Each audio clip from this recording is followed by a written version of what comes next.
everybody, and welcome to Collider Movie Talk for movie fans. I'm your host, Ashley Mova, and this is the daily show where we give you all of the latest news from the world of movies, plus some insight into what it all means. Leading off the show today is Dennis N. Welcome, everyone, to another brand new episode of Collider Movie Talk. I'm glad for you guys to join. I'm filling in for John again. He's still in Canada, but he'll be back, I think, on Wednesday. I had a wonderful weekend of watching a lot of movies. What about you guys? Also here, Jon Schnepp. Well, I just got back from Utah and totally hanging out with Chris Evans, whatever. Well, I wasn't, but I was having a lot of fun. Saw a lot of people who watch Collider, Movie Talk, and Heroes. What's up, everybody? Now I'm back, and you guys can hang out with me now here, I guess. Also, here's Mark Ellis. You know, I had a great weekend at the Atlanta Improv. A lot of Collider fans came out to the shows. I really appreciate it. Then I get back today, and I find out that the entire office has come on to my fake laugh. That I have a fake laugh that I do. It's terrible. It's not that. Just do it. Yeah. Do it. Do it. Go. I mean, you sound like a Family Guy character. That's how bad It kind of sounds like a muted Al Pacino, right? But not as big. Then it ends. Just First the money, then the power, then the ha-ha. All right, the weekend box office results are in, and it looks like the Adam Sandler-led animated sequel, Hotel Transylvania 2, has broken records by becoming the highest September debut with $47.5 million to easily take first place this weekend. In second place with $18.2 million was another movie that debuted this weekend, The Intern, starring Anne Hathaway and Robert De Niro. Last week's number one film, Maze Runner: The Scorch Trials, came in at number 3 with $14 million. In fourth place was Everest with $13 million, which expanded to over 3,000 screens this past weekend.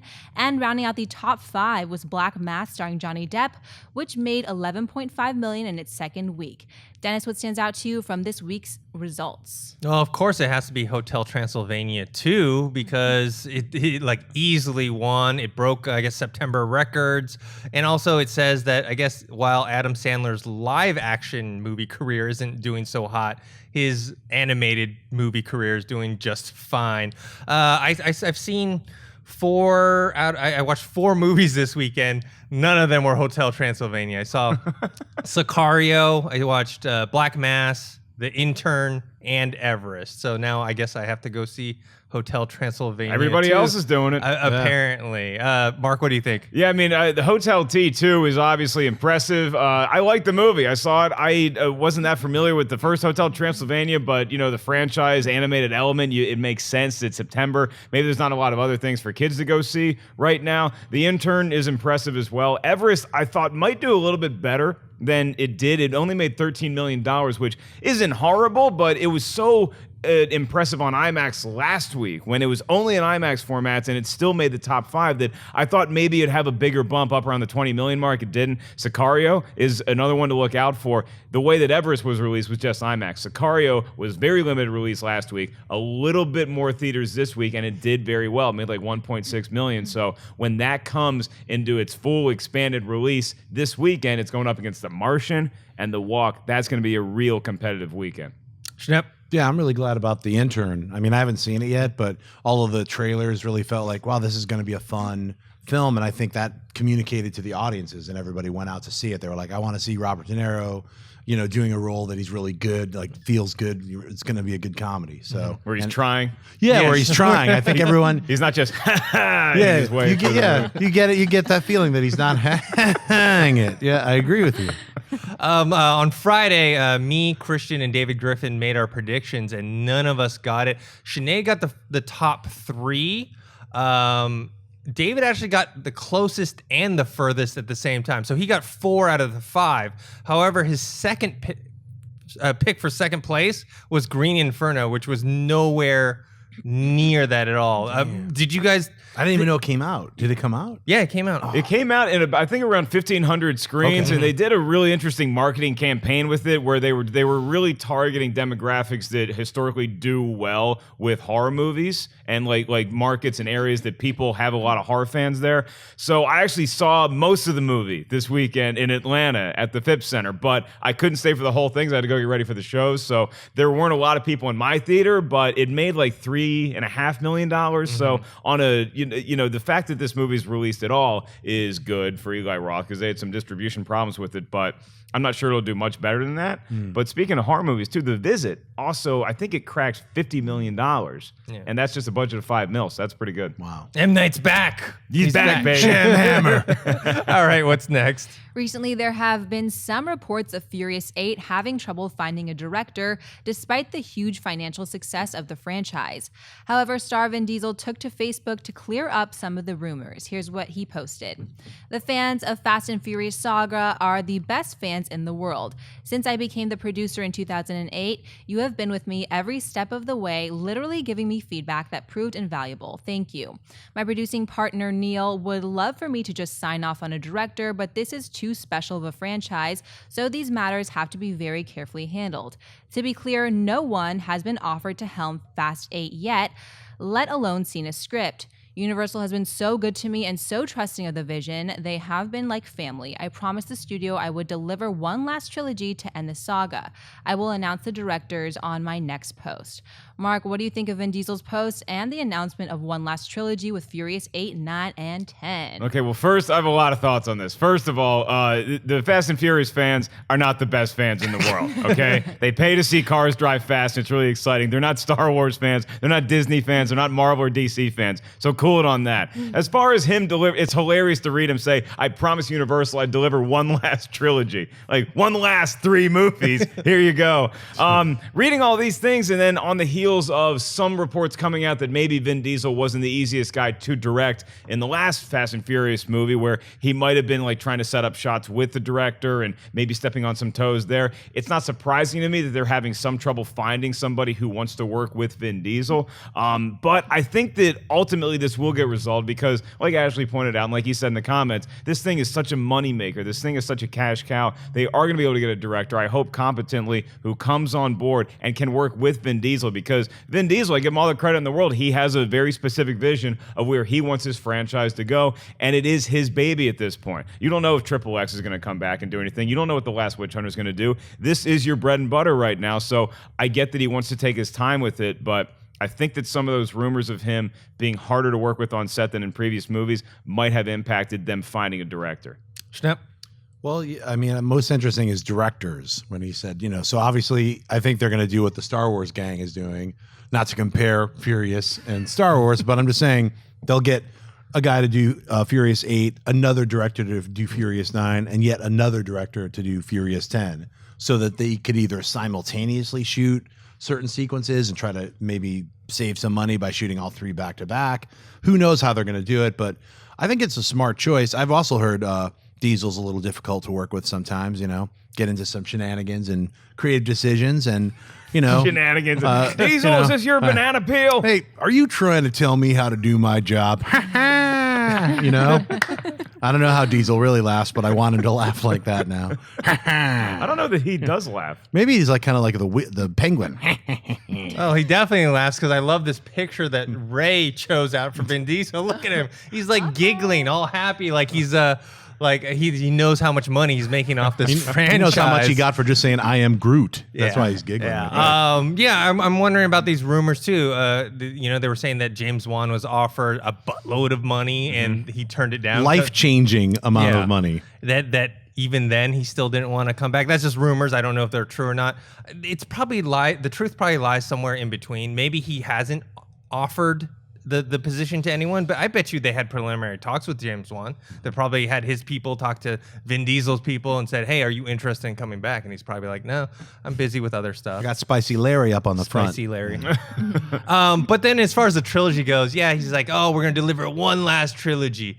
Yeah, I mean, remember, he also said he wasn't coming back after the second movie, right? Like, he's like, oh, I'm done with the Fast and Furious franchise. I'm done with the Chronicles of Riddick.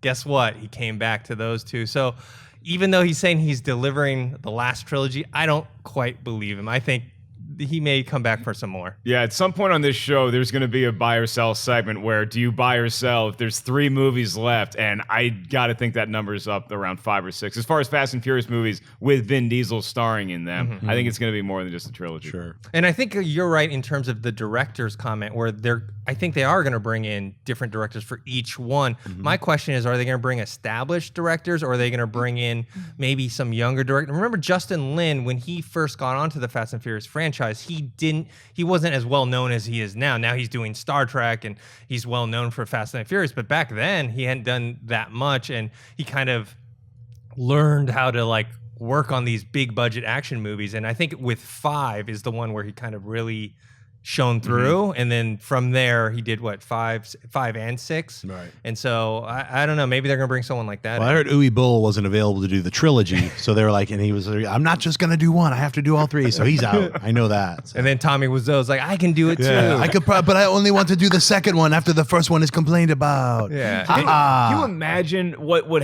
if Vin Diesel on his face, which we're all going to be friends with Vin Diesel on Facebook now because we all want to know who the director is going to be. That's where he's going to make the announcement. What if the name Michael Bay came up there and like for like the last movie, like the big send off done by Michael Bay?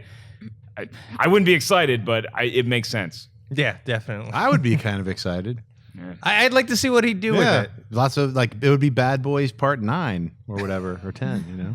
All right, what's next? In speaking with IGN, Mark Miller, writer of the Old Man Logan comic book storyline and Fox Studios creative consultant, explained how an Old Man Logan movie could work without some of the comic book storyline's important supporting characters that are owned by Marvel.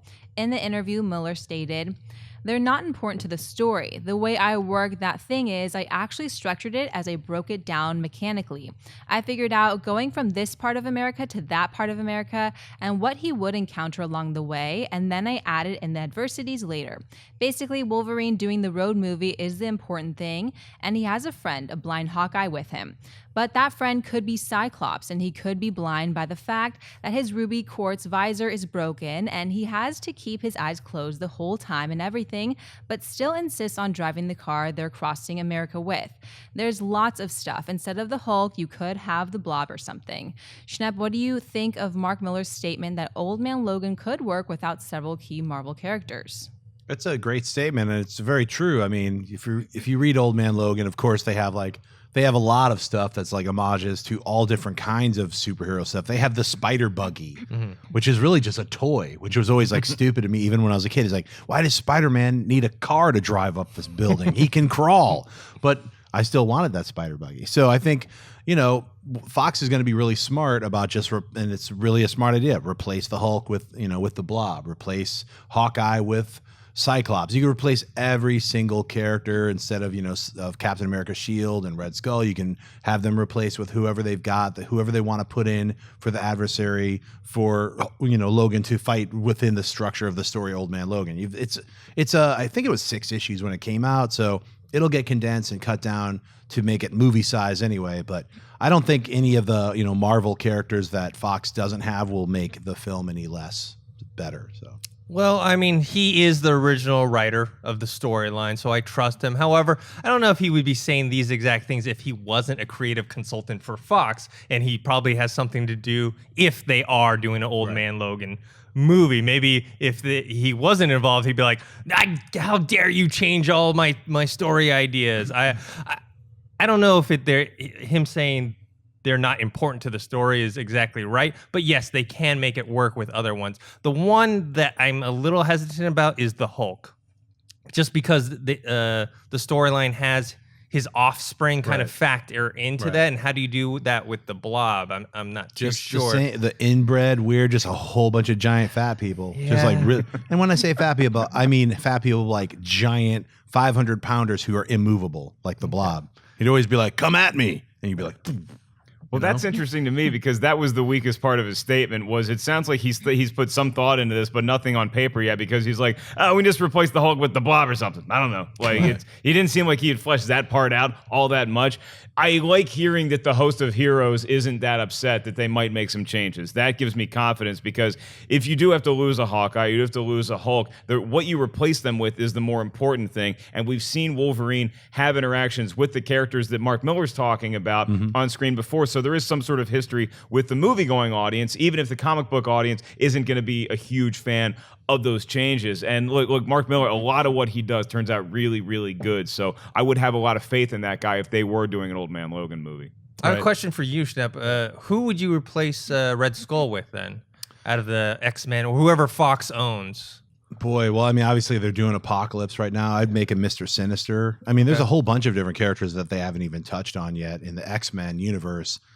You know, and the X-Men have all the different X-Force, you have New Mutants, you have this whole giant universe of mutants. So any one of them can replace them. And I think it'll work really well. Plus, remember, no one really reads comics anymore. So no one will know what's missing. Well, the casual fans won't know, but yeah. people like you and the hardcore me, fans, the 1%ers will know, like, how come the Hulk's not here? Everybody will be like, shut up, I'm trying to enjoy my movie. Where's the spider buggy? Yeah, where's the spider buggy? I've been denied. They're not going to care, you know, so. I mean, I think that a movie's a movie and a comic's a comic, so they'll make the appropriate changes, and that they have the original writer from the comic in there to consult is just that much better. So. Okay. All right, guys, now we're on to buy or sell. Ashley, what do we got? While promoting The Martian, Matt Damon revealed in an interview with New York Daily News that he turned down the role of Daredevil that eventually went to his best friend Ben Affleck. He said the following: I think he approached it the right way, which is, can I make a great superhero movie rather than do I want to play a superhero? I'd consider it if the right thing came along. For us, it was always Daredevil. That's the comic we read when we were kids. But when that one came along in 2003, I chickened out because I couldn't tell. I hadn't seen the director Mark Steven Johnson's work, and I didn't know. So I just said no. Ben was like, I gotta do it. And the movie ended up doing very well, even though I don't think Ben was ultimately very proud of it. Hater. Damon also added, if Chris Nolan came up to me and said, I just want to do Daredevil, I would be in. Just putting that out there. Dennis Byersell that Matt Damon would have made a good Daredevil. I buy that he would make a good Daredevil. I think he would have been better than Ben Affleck. I think he fits that Matt Murdock character better than him. Mm-hmm. But I think at this point, he's just kind of teasing the fans. Because two things. One, you already have the Daredevil Netflix series. Right. And unlike the CW series, it's part of the universe where, you know, on CW, they have the Flash TV show. They're going to have someone else play Flash. But in here, the Daredevil played by Charlie Cox is the Daredevil that's in this universe. And then two, you have him saying, oh, if Chris Nolan would do it, then I'd do it. It's like, I don't think Chris Nolan is interested in doing a superhero movie again, or at least anytime soon. So that's another thing. I think he's just kind of throwing that out there as like, oh, a little tease for fans. What do you think, Schnepp? Yeah, he has to do that because Affleck's always making fun of him. Remember, you could have been Daredevil, and I took that from you, son. And now I'm Batman. Like if you were Daredevil, and then things would have worked out probably the same way, you would be Batman. And now you're not. So I think it's like it's all Damon's got left. He's got to throw it back. So. Mark? Yeah, I read these comments and I was like, man, he is really excited about The Martian coming out because he's just going to talk about something that's going to get us talking. So we remember that Matt Damon happens to have a movie coming out this weekend. And I'm fine with that. I didn't know personally that Matt Damon had been considered for the role of Daredevil before Affleck. So that was a fascinating piece of information to read. And that was kind of cool that they're best friends and one of them said no, the other one said yes. The Christopher Nolan thing actually surprised me because wouldn't Matt Damon say if Ridley Scott wanted me to do Daredevil? Like that's the guy who directed this. You were in another space movie with Christopher Nolan. The current one is the Ridley Scott one, so maybe pump that guy and not Nolan. I almost forget that Matt Damon was in Interstellar because his part, I mean, it wasn't a small part, but it happens midway through the movie. And he was such a bad guy. Yeah. So awesome. Yeah. He was one of the best parts of that movie, I think. Yeah. What was his name? Mr. Man or something like that? It was Man, yeah. I think it was M-A-N-N, yeah. All right, what's next? Lord of the Rings and Goonies star Sean Astin was asked by TulsaWorld.com recently about the much talked about potential Goonies 2 and where the project stood. Astin gave the following thoughts. I have said and will always say that it's not a question of if, but rather of when the sequel gets made. The precise makeup of it, I have no idea. Whether I will be in it, no idea. Whether they would even want the original cast in it, no idea. But it doesn't matter. It's bigger. It's actually bigger than everybody. It's bigger than even Steven Spielberg, who created it. It's bigger than Richard Donner, who breathed such strong life into it. It's now a part of American culture lore, and the studio has a lot to gain from promoting it, so you can take it to the bank that people will get to enjoy it more. Mark, Byron said that we will ever see a Goonies 2. You drive a hard bargain, Ash, because I would easily buy that we're going to see another Goonies incarnation of some kind. Now, I'm starting to lean more towards that we're going to get a reboot than we would a sequel called Goonies 2. I'm still going to buy it just by a hair because I think it's just such an easy story to come up with where, oh, now the Goonies, the original Goonies are now parents and they have kids that are going to go on their adventure. That story still makes so much sense to me, but the further we get away from the original Goonies, the more I think that we might just get a reboot altogether, which I didn't grow up on the Goonies. I saw it when I was in college and I loved the movie, but it wasn't a part of my childhood. So I wouldn't love the fact that we're rebooting Goonies. I think I'd rather see a sequel. At this point, I'm leaning more towards just a total reboot than I was before. Well, I'm going to sell it because of the same reasons. I think they are more likely to reboot this series for a younger generation versus having a sequel. I mean, this is one of those things kind of like Ghostbusters where they kept talking about it and talking about it and talking about it, and then eventually Ghostbusters got rebooted. I think Goonies will get rebooted as opposed to a sequel because, I don't know, just getting all that whole cast back together. Chunk, have you seen Chunk? He looks nothing. He's bald and muscular now, and he's a lawyer. He doesn't even act Which anymore. works great for the Goonies too. Like you could not write a better story for Chunk. And Goonies was fake laugh. And Goonies was a part of my childhood. I watched it when I was younger, and I watched it like you know when you're a kid, you watch movies like multiple times. I think I saw it like when I was a kid, probably like 10, 15 times, just like watching it over and over. I saw the Goonies just this year. Wow. That was one of those movies Really? that when you mention, like, there's always your friends, Yeah. you're like, you haven't what? You haven't seen that X movie? Come on. And people are like, yeah, I just haven't had time to see. That's one of the, I just missed that one movie. What? And then do they claim that you don't watch any movies whatsoever because you missed that one Only movie? a few people love to claim that, Yeah. and there are fans. But I saw it this year, and I really loved it. I loved the Goonies, but that makes me sell this idea. Like, I feel like having a sequel to the Goonies is going to do more harm than good because then you have all this backstory. Like, what are the original Goonies doing now, as opposed to just having a brand new adventure and following the kids? Because that's what the Goonies was about. It wasn't about the parents. It was about the kids. So if you do a Goonies sequel with all of that baggage of like having to, explain-o-vision everything for like the first 20 minutes, and actually you'd have to give all the original actors more screen time because they, you know what I mean? Like, if it was a sequel, there would be that like extra weight of like, he hasn't had enough, he should be in it for 10 minutes or whatever. I would actually rather see a reboot. Yeah, I'm still going to have bought it, but you guys make a great argument. And Dennis, you brought up Ghostbusters, where they could reboot Goonies and still have a tiny role for Sean Astin or Josh Brolin or whoever else wants to come back from the original The cast. kid who played Short Round. Right. The muscular, bald chunk. Well, and also the problem too is the whole story of Goonies is about, let's say they do a sequel and they have the original cast come back and it's their kids. The whole point of Goonies is the adventure of the kids getting away from the parents, doing all this stuff without them. So if they were to do it, they would only probably be in the beginning or the end of it. Yeah. Ashley, have you seen the original Goonies? I probably saw it a million years ago, and I didn't really care for it. Maybe I just like I wasn't into it. I mean, like, I was probably really young and it didn't stick with me. So I'd probably rather have a reboot just to kind of get like a new take on it because I didn't grow up with it either. If you had me at the end of this, Mark, I'm gonna kill you. So Okay. All right, guys, we're on to mailbag. Remember, you can send us emails to collidervideo@gmail.com, and we'll either answer them on Movie Talk every day or on our weekend mailbag show. Ashley, what do we got? Joseph writes, hi guys. I was just wondering what press screening protocol is. Are you allowed to geek out or do you have to hold it in? Yes, this question is regarding Star Wars The Force Awakens. As far as I know, any press screening I've gone to, you can do whatever. I mean, you can cheer, clap, go crazy. The two that stand out to me are the first Avengers press screening I went to. Everyone went nuts. Everyone, especially when the post-credit scene happens, everyone was like, oh my God, the other one most recently I thought was odd, is Mission Impossible Rogue Nation.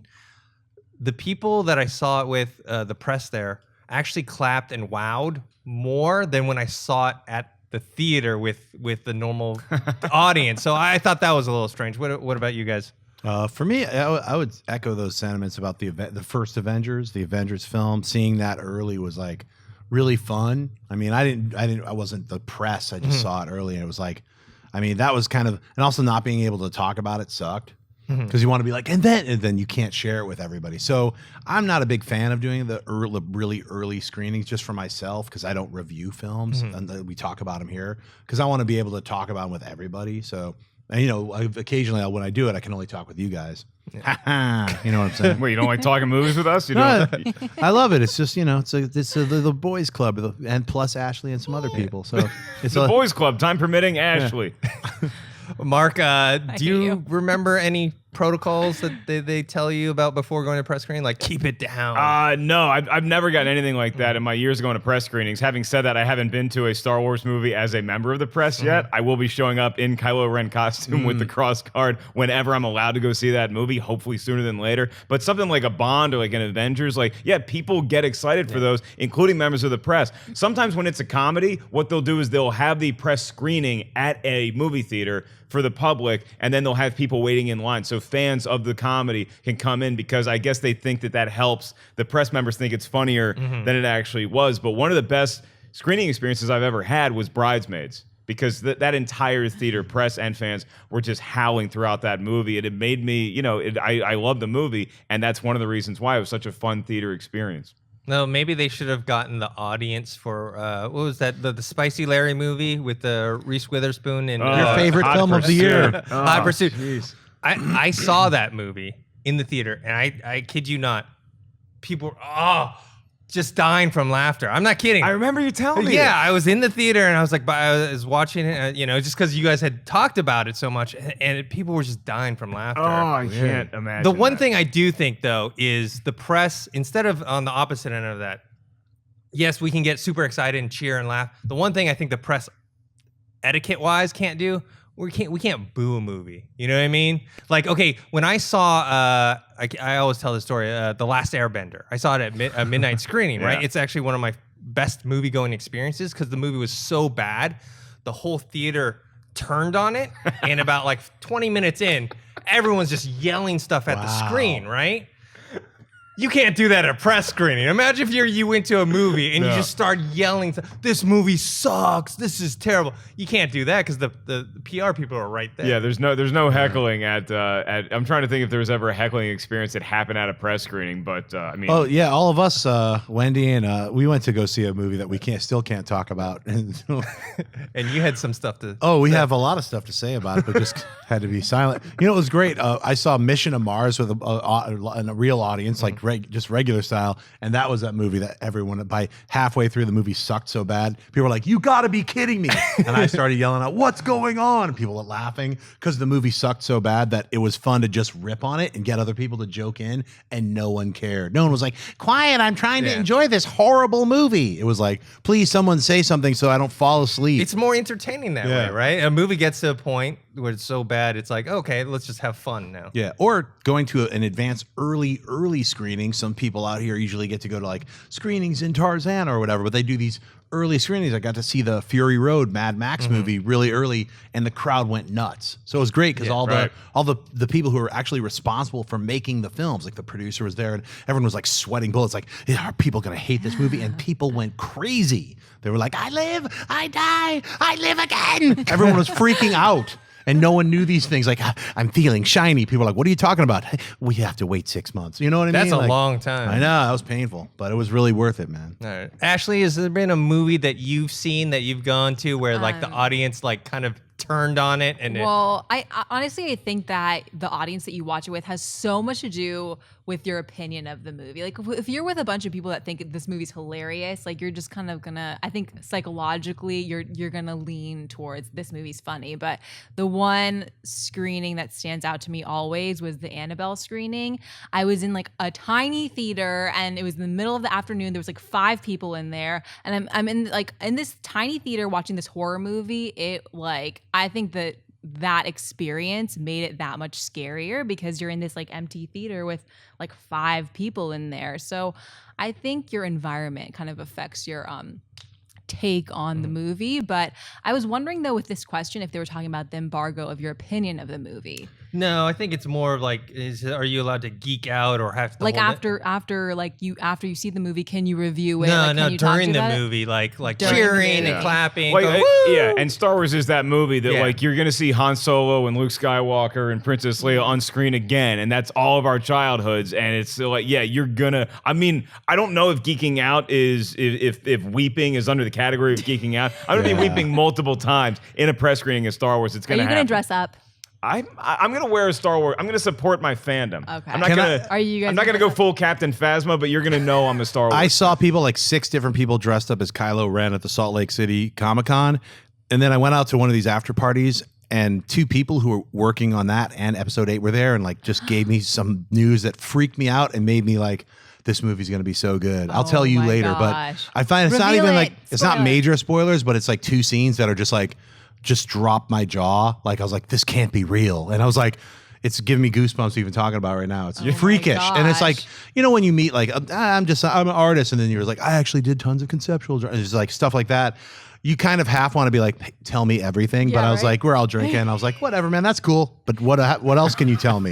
Getting all instantly like all pretense is gone, like instantly sweating, geeking out. Ha ha, tell me everything. What else can you tell me? Yeah, There's just a getting lot. I'm all gonna get my recorder out I know, real right? quick. It's like, yeah, I can't even breathe anymore. Schnepp, you know you just opened the floodgates for the YouTube Yeah, comments. I know, exactly. you're not Yeah, gonna know. yeah, I'm not gonna exactly. ruin it. I'm telling these guys, oh, ha ha. I don't think I want to know. Oh, you do. All right, what's next? Joe Gaunt writes, hello, Collider crew, loving the new look. I was wondering, do you think HBO will put out the final episodes of Game of Thrones Season 5 in IMAX as they did this past January? Thanks, and bring on the filthy. I haven't heard anything definitive, but my guess would be yes, because I think it did pretty well. I know me and Schnepp went to it last time. That was fantastic. Yeah, we saw the last 2 episodes, and it was great seeing, because I love Game of Thrones. Everyone knows that. I know you love Game of Thrones. Seeing it on that big, giant screen and the sound. it's like- Remastered sound, just remastered visual picture. Yeah. And they shoot it in film, so it's made to be blown up. all right, what do you think? Yeah, it sounds like a great idea. This past season they only did the last 2 episodes in IMAX, right? Yes. just the last 2. I mean, if it did that well, why wouldn't you roll the dice and maybe put more episodes in a theater premium seating format, like maybe the entire season? Right. Wouldn't that be awesome? There'll be 5 I go see movies. that. I love Game of Thrones. I mean, I would definitely do. I just don't know how many people would actually go and sit there for like a whole season. I would. I would sit there. If they did it like 2 episodes every week and did a 5-week run, that would be crazy. Well, yeah, but yeah, you're right though. The one thing is there is a little, because people think, oh, they're just gonna take it. They shot on the Arri Alexa, and that's not quite like IMAX quality. IMAX quality is like 70, close to 70 millimeter. Right. So they had to like fix it up, sharpen it up. Also, the digital effects had to be like touched up, and then, like you said, the IMAX sound had to be redone as well. So there is some sort of risk Conversion, involved. Yeah. But now that they know that and they tested the waters with those 2, you know, like while they're making this season, they're like, just convert it to IMAX anyway, just in case. They're just going to have some peripheral team redo. They'll do it, man. That was an experience. When we saw that was those 2 episodes playing back to back were better than all the films in that theater that week. Yes. Everything else that was playing that week, I remember talking about, it's like, that was such an incredible cinematic experience. It blew away every other real movie that's in this theater with the 2 TV shows bound together. They even played them like with credits. So you got to hear the Game of Thrones, theme twice. It's pretty awesome. Had a little intermission halfway. It was Nice. the wall episode too. It was Yes. the one where the wildlings from the north attack the wall. Crazy. All right, awesome. what's next? Carter writes, hey Collider crew, love the show and have been watching every day for the past year. I was looking up information about the upcoming Steve Jobs movie when I noticed it currently has a 6.5 IMDb rating. When I looked further, I found that most of the ratings are either a 10 or a 1. My question is, why are these people going and rating this movie a 1? I can only assume they haven't even seen the movie, because from everything I have heard so far, it is a great movie. Thanks and keep up the awesome work. Well, we talked about Rotten Tomatoes a lot this weekend on Mailbag.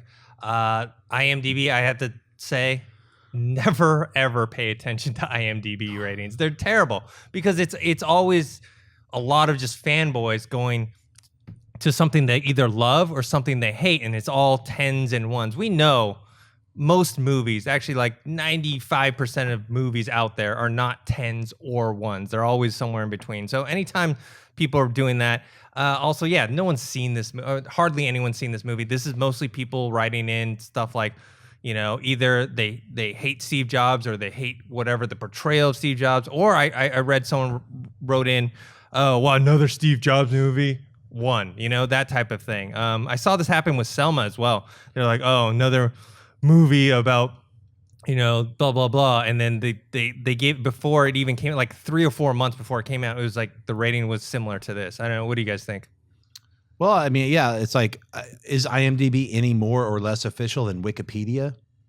No. I mean, it's basically it's fan grown and fan. That's how it's written. It's like people chime in and write their reviews, and then that is an accredited thing. While like Rotten Tomatoes is actually film reviewers and critics accredited. So that's where those tomato readings come from, and that's why that you've seen that boom of importance of a wild tomato or Rotten Tomato. I said it wrong. You've seen that difference where people are like actually looking at the tomato reading and you're like, why does that matter? Well, because it's like you got a college credit going on there. You know what I mean? It's actually, you can apply the meter reading to real critics and what they really think. And then they also have an audience rating right next to it. So it kind of really gives you a better score or reading off of a film than anything IMDb or Wikipedia or any of these other kind of web generated, user generated things are going to, have. It's shocking to me.